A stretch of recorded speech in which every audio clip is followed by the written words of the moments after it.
Hello everyone, this is Meenakshi Dilip Birari, working as an assistant professor in chemistry at Maratha Vidya Prasarak Samaj, Nasik. We have discussed the overall syllabus of TYBSc Chemistry according to Pune University. We know that for TYBSc Chemistry, there are total 6 theory courses and 3 practical courses for each semester. Out of 6 theory courses, 5 theory courses are compulsory and the 6th course is elective course. This particular paper may be different in different colleges based upon applicability and future perspective from student point of view. For our college, we have selected agriculture chemistry for semester 3. For agriculture chemistry, there are total 6 chapters. Out of these, 3 chapters are completed. Now we have to start the next one, that is plant nutrients. In today's lecture, we have to study what are plant nutrients, the need of plant nutrients, and also classification of nutrients.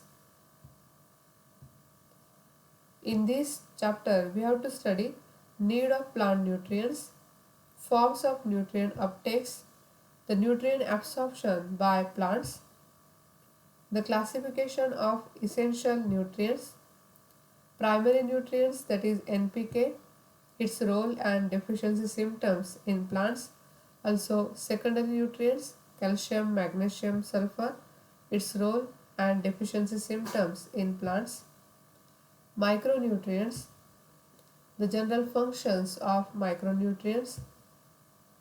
Total 7 micronutrients are important in plant growth, effect of environmental condition, and also nutrient uptake. So all these topics we have to study in detail in this chapter, that is plant nutrients, one by one.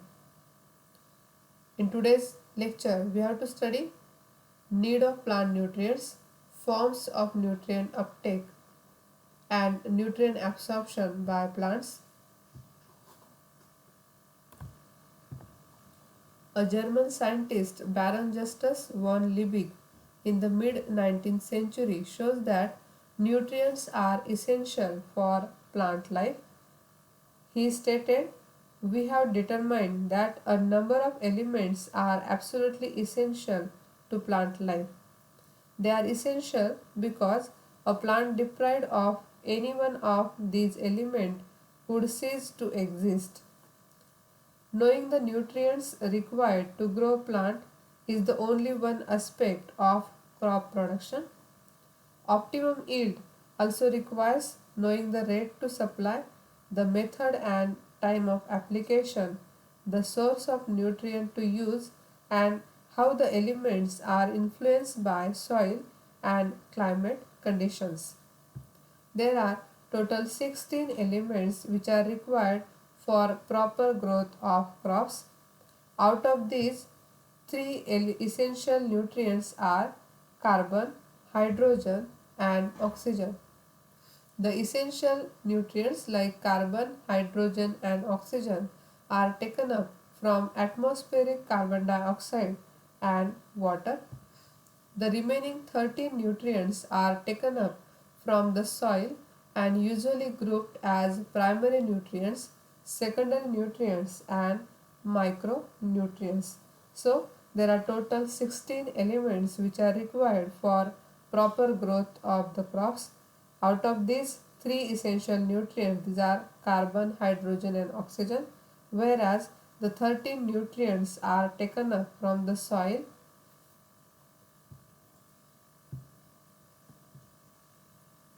Every essential element must be course of present in the plant, but not every element present in plant is essential. So the total 16 elements are required for the proper growth of crops. Now what is the need of plant nutrients? The plant need its nutrients for 3 distinct purposes. So which are that? The plant nutrients are essential because It must build up its protoplasm and enzymes needed for its vital processes and growth. It must build tissues to support and to protect its protoplasm, and also it must be able to transport nutrients from one organ to another. So the plants need its nutrients for the distinct but overlapping purposes. So these are the three important purposes. For these, the nutrients are essential for the plant, simply for protoplasm, for tissues, and for transporting material. Plant nutrients are necessary. Now, what is the criteria of essentiality? Which nutrients are said to be essential nutrients? The knowledge of what inorganic elements are indispensable for the growth of green plants is obviously of fundamental importance in plant nutrition. Every essential element must be, of course, present in the plant, but not every element present in plant is essential. So what is the criteria of essentiality? In order to distinguish elements which are essential from those which may be taken up by the plants but are not essential, Aron has laid down the different conditions or the criteria of essentiality. These are: the plants must unable to grow normally or complete its life cycle in the absence of the element. The second criteria, the element should be specific and cannot be replaced by another element, and the element plays a direct role in metabolism. So that in order to distinguish the elements which are essential from those which may be taken up by the plant but are not essential. So these are the three important criteria which are given by Aron in 1954. That means the plants must be unable to grow normally or completes its life cycle in the absence of the element. The element should be specific and it cannot be replaced by another. The element which plays a direct role in metabolism. So those elements which follows this criteria, that will be said to be essential element for the plant growth. Now what is the classification of essential nutrients? The essential nutrients are classified mainly in two groups. These are macronutrients and micronutrients. The macronutrients are further classified in different groups, that is structural elements, primary nutrients and secondary nutrients. Whereas micronutrients, these are nothing but iron, manganese, zinc, copper, boron, chlorine and molybdenum. So these are total 7 micronutrients which are essential nutrients. Structural elements, these are carbon, hydrogen, oxygen. Primary nutrients, nitrogen, phosphorus, potassium. Secondary nutrients, these are calcium, magnesium and sulfur. So essential nutrients are broadly classified in two groups, that is macronutrients and micronutrients. Macronutrients are further classified into three groups, that is structural elements, primary nutrients and secondary nutrients. Essential nutrients which are classified in two categories. These are macronutrients, which are also called as major nutrients. These are further classified as the structural elements, carbon, hydrogen, oxygen. Primary nutrients, these are nitrogen, phosphorus, potassium, NPK. And secondary nutrients, these are calcium, magnesium, sulfur. NPK requires major to the plants, but sometimes depending on the quantitative requirements of plant, macronutrient elements like calcium, magnesium and sulfur are needed moderate to small quantities. So that we can say that those nutrients which are required in a maximum amount called as a macronutrients or major nutrients, whereas micronutrients or minor nutrients, also known as trace elements, requires in a less amount.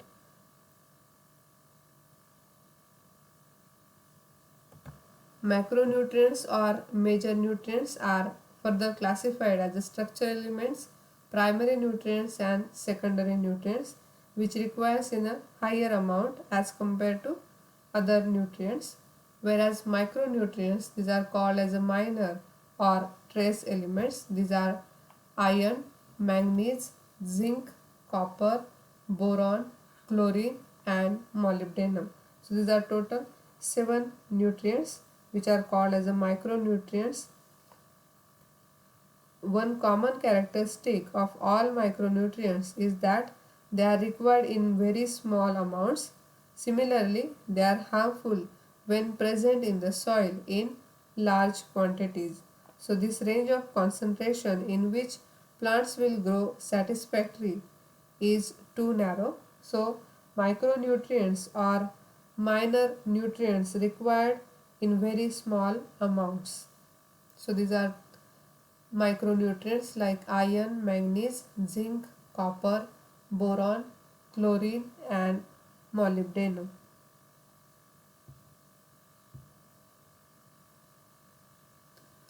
So the nutrients and ions are absorbed by the plants. When we consider the structural elements like carbon, hydrogen and oxygen, these nutrients are taken up by the plants from air and also from water. Then the other nutrients like primary nutrients, secondary nutrients and micronutrients are taken up from soil, lime and also by using the commercial fertilizers, nitrogen, phosphorus and potassium, also the secondary nutrients calcium, magnesium, sulfur. All these nutrients are available from soil, lime and also by commercial fertilizers. Now what are the different forms of nutrient uptake? The plants can utilize the nutrients in the various forms.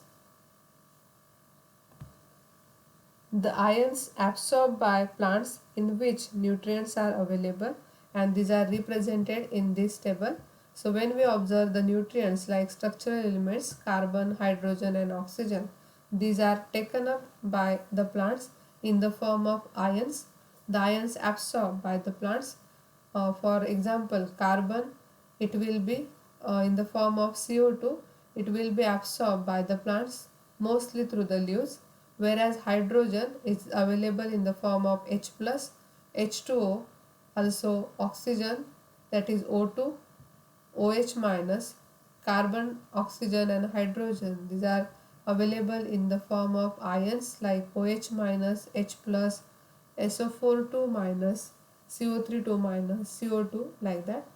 Other primary nutrients, nitrogen is available in the form of NO3 minus, or it taken up by the plants in the form of NH4 plus, ammonium ion. Phosphorus in the form of H2PO4 minus, HPO4 2 minus and potassium in the form of K plus, whereas the secondary nutrients in the form of Ca2 plus, Mg2 plus and SO4 2 minus. So the ions absorbed by plants in which the nutrients are available, that may be in the ionic forms which are absorbed by the plants. So that is the nutrient uptake in the ionic forms by the plant for the healthy growth of the plants. The ions are available. Micronutrients are also available in the ionic form like boron H2BO3 minus, chlorine Cl minus, copper Cu2 plus, iron that is Fe2 plus and in the Fe3 plus form, manganese Mn2 plus, molybdenum MoO4 2 minus and zinc Zn2 plus. So NPK that will be available to the plants in the form of ions. Also, the other nutrients, macronutrients and micronutrients, both are available in the form of ions which are taken up by the plants.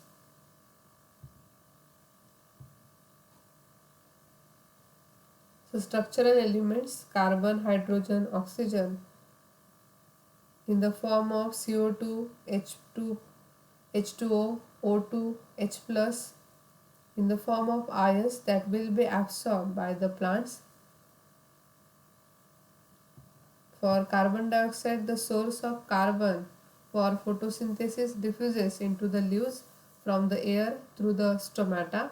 Minerals that will be absorbed, roots absorb the H2O and also the minerals from the soil. Then the roots also takes the O2 and expel the CO2 minus.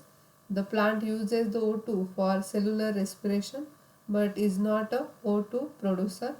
Also the other ions that will be absorbed through the stomata, leaves, and also the H2O or the O2 will be expelled out through the leaves. So we can say that the various ions will be absorbed by the plants and the nutrients are available for the healthy growth of plants. So in today's lecture we have studied what are plant nutrients, the classification of plant nutrients and also the need of plant nutrients, why it is important. We have studied in detail. Now in next lecture we have to study how the nutrients are absorbed by the plants, what are the different theories involved for nutrient uptake. So we will discuss in detail all this topic in next lecture. Thank you.